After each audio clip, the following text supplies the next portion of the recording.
नमः शिवाय। अक्सर एक सवाल आता है कि हमारा प्रेम विवाह हुआ है लेकिन बड़े झगड़े हो रहे हैं, और देखा भी जाता है, लोग तर्क देते हैं कि जो प्रेम विवाह होता है बहुत जल्दी वो टूट जाता है, और बहुत कुछ प्रेम विवाह लंबे समय तक चलता है, नहीं तो दुखी रहते हैं। कहावत भी बोली जाती है कि कहाँ इसके चक्कर में फंस गए। तो सबसे पहले तो अलग अलग कारण इसके, मैं अगर मैं बोलूँ एक नॉर्मल एज अ लेमैन की तरह, तो प्रेम विवाह में दिक्कतें शुरू कहाँ से होती हैं। आपको भूख लगती है ना, शरीर में जो हार्मोनल चेंजेस होते हैं, जब पेट में वो जठराग्नि प्रदीप्त होती है, जब एक निश्चित टाइम आता है, शरीर को ऊर्जा की आवश्यकता है, तो अपने आप अंदर से भाव आता है कि कुछ जाना चाहिए, तो भूख प्रबल होती है। वैसे केमिकल्स आपके अंदर सेक्रेट होते हैं। तो ठीक वैसे ही एक उम्र के बाद आपके शरीर में एक ऐसे बदलाव आते हैं, ऐसे हार्मोन सेक्रेट होते हैं, जिससे आपके भीतर एक प्रेम की भावना बहुत प्रबल होती है। और उस समय अगर आप उस भावना को नियंत्रित करके उस शक्ति को ऊपर की ओर उठाते हो, तो आप जीवन में और आगे बढ़ सकते हो। यहाँ मैं ये नहीं कह रहा कि जो प्रेम करते हैं वो आगे नहीं बढ़ते, मैं एक ऊर्जा के रूप में बात कर रहा हूँ। लेकिन उस ऊर्जा के तहत फिर जो विपरीत, क्योंकि ये प्रकृति जो है स्त्री और पुरुष के संयोग से ही चलती है, तो एक दूसरे से अट्रैक्शन होना ये प्राकृतिक है। तो जब भी आपके अंदर वो हार्मोनल चेंज हो रहे हैं और सामने वाले में भी हो रहे हैं, और अगर आपके कोई भी विचार एक दूसरे से मिल रहे हैं, तो आप लोग के बीच एक बॉन्डिंग हो जाती है, और फिर वो बॉन्डिंग जैसे जैसे मजबूत होती जाती है, तो वो प्रेम में परिवर्तित होती जाती है और गहरा प्रेम हो जाता है। लेकिन हर एक चीज की एक पूर्णता होती है, एक पराकाष्ठा होती है। आप पहाड़ पे चल रहे, क्योंकि प्रेम होता है ना कि आपका दरिया है और उसमें होके जाना है, तो उस पहाड़ पे आप चल रहे हो, जब चोटी पे पहुंच जाओगे तो उसके बाद क्या होगा, उसके बाद आप नीचे आओगे। तो जो प्रेम आपके बीच उत्पन्न हुआ, वो प्रेम की पराकाष्ठा क्या है? शादी। यानी वो चोटी है कि हमारा प्रेम हुआ और ये शादी हमारी हो जानी चाहिए। अब वो पराकाष्ठा आप पहुंच गए।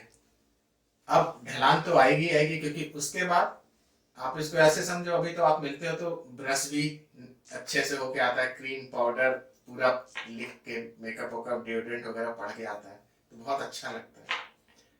पता चला बंदा सुबह बिना ब्रश की चिपक गया आपसे आके, हाय रे बदबू आ रही है, चल निकल। तो धीरे धीरे ऐसे इरिटेशन शुरू होती है। ये प्रैक्टिकल, मैं साइकोलॉजी की बात बोल रहा हूँ आपसे। मैंने साइकोलॉजी नहीं पढ़ी, लेकिन हमारे बहुत सारे लोग सॉल्यूशंस के लिए जो आते हैं हमारे पास कि ये प्रॉब्लम है, तो एनर्जी वाइज जो मेरे को दिखता है तो मैं बोलता हूँ, तो अनुभव की बात बोल रहा हूँ। तो इस तरह से धीरे धीरे उनमें होता है कि यार ये मेरे मैच का नहीं है, ये मेरे स्टैंडर्ड का नहीं है, मैं कहाँ फंस गया। क्योंकि अब पराकाष्ठा तुम पहुंच चुके, क्योंकि तुम्हारी पराकाष्ठा क्या थी कि सिर्फ शादी हो जाए। जो प्रेम की तुम्हारी पराकाष्ठा सिर्फ शादी हो जाए, अब उसके बाद तो पहाड़ से नीचे तो आना ही आना है। तो यहां से फिर वो विच्छेदन की प्रक्रिया शुरू होती है। फिर हर एक चीज में तुम्हें कमी दिखनी शुरू हो जाएगी। उसने कुछ आर्गुमेंट किया, और फैक्ट है शादी से पहले ज्यादा आर्गुमेंट नहीं होता, या एक कोई दवाई रहता है दूसरा नहीं रहता, शादी के बाद वो उठता है। और ये भी सच है, क्योंकि वो प्रेम बहुत करता है, तो वो आर्गुमेंट शादी के पहले इसलिए नहीं करता कि कहीं उसको खो ना दे। लेकिन शादी के बाद उसको पता है कि अब कहाँ जाएगी, अब तो फंसी, या वो सोचती है ये तो फंसा, तो अब तो जा ही नहीं सकता, तो वो भी शेर नहीं या शेर हो जाता है। तो फिर मार पिटाई शुरू होती है। मार पिटाई का मतलब बातचीत भी हो सकता है, और फिर वो दूरियां बढ़नी शुरू हो जाती हैं, और फिर मन में यही भाव आता है कि यार कहां से कहां मैं फंस गया, मेरी मति मारी गई थी। और देखा गया है कि फिर बहुत सारे डिवोर्स की ओर वो लोग बढ़ जाते हैं, और यह तो जीवन ऐसे ही लड़ने झगड़ने में बिता देते हैं। तो अगर इससे बचना है, तो सबसे पहले तो अपना लक्ष्य तुम्हें बदलना होगा कि तुम जो प्रेम करते हो वो पराकाष्ठा तुम्हारी सिर्फ शादी नहीं है। वो लक्ष्य तुम्हें निर्धारित करना है, अपनी बुद्धि से काम लेना है।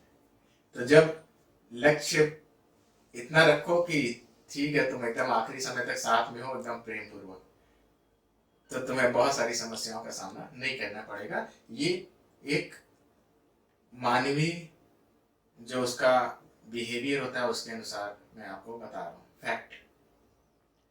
अब थोड़ा आध्यात्मिक रूप से बात करें कि कोई भी व्यक्ति जिसे आप प्रेम कर रहे हो सिर्फ ऐसे ही प्रेम नहीं हो जाता। भले आप फिजिकली उसकी ओर अट्रैक्ट हुए हो, मन से अट्रैक्ट हुए हो, लेकिन ऐसे ही नहीं, कुछ ना कुछ कर्म का इसके पीछे रहता है। कुछ ना कुछ तुम्हारा उसका कुछ कर्मों का लेना देना है जो ना जाने कितने जन्मों से चला आ रहा होगा, जिससे न्यूट्रलाइज करने के लिए वो तुम्हारे जीवन में आया है।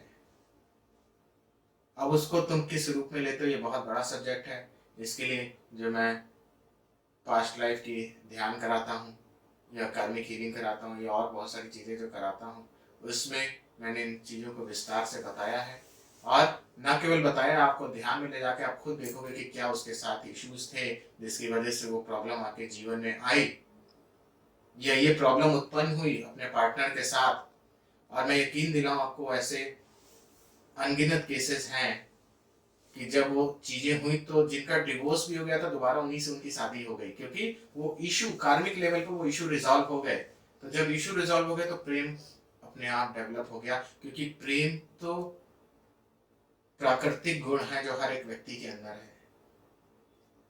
आप इसको ऐसे समझो, जो आपका पार्टनर है जिससे झगड़ा होता है वो सिर्फ आप ही से प्रेम नहीं करता कि दुनिया में किसी से प्रेम नहीं करता, वो किसी से तो प्रेम करता होगा, अपने भाई बहन माँ बाप बच्चे दोस्त यार भगवान, किसी से।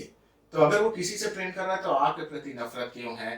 क्योंकि प्रेम तो एक प्रकृति का गुण है, ये हर एक मनुष्य के अंदर मानव के अंदर तो ये इनबिल्ट है, ये सॉफ्टवेयर प्रेम का। तो वो क्यों सिर्फ आप ही से हेट कर रहा है? तो इसके पीछे वो कार्मिक लेन देन है, वो कुछ नकारात्मक कर्म है, हो सकता है कुछ अभिशाप हो सकता है कुछ डार्क ऊर्जाएं हो। तो अगर आप उनको हील कर लो तो आपके जीवन में वो प्रेम भी परिपूर्णता की ओर बढ़ जाएगा, आपका जीवन भी उस सफलता की ओर बढ़ जाएगा और आप भी इसी जीवन में उस सुख को अनुभव कर पाओगे। सबका कल्याण हो। अगर कोई सवाल और है तो आप नीचे कमेंट बॉक्स में क्वेश्चंस पूछ सकते हैं, हम इसका नया वीडियो बना के उसका भी जवाब आपको देंगे। आप सबका कल्याण हो। धन्यवाद।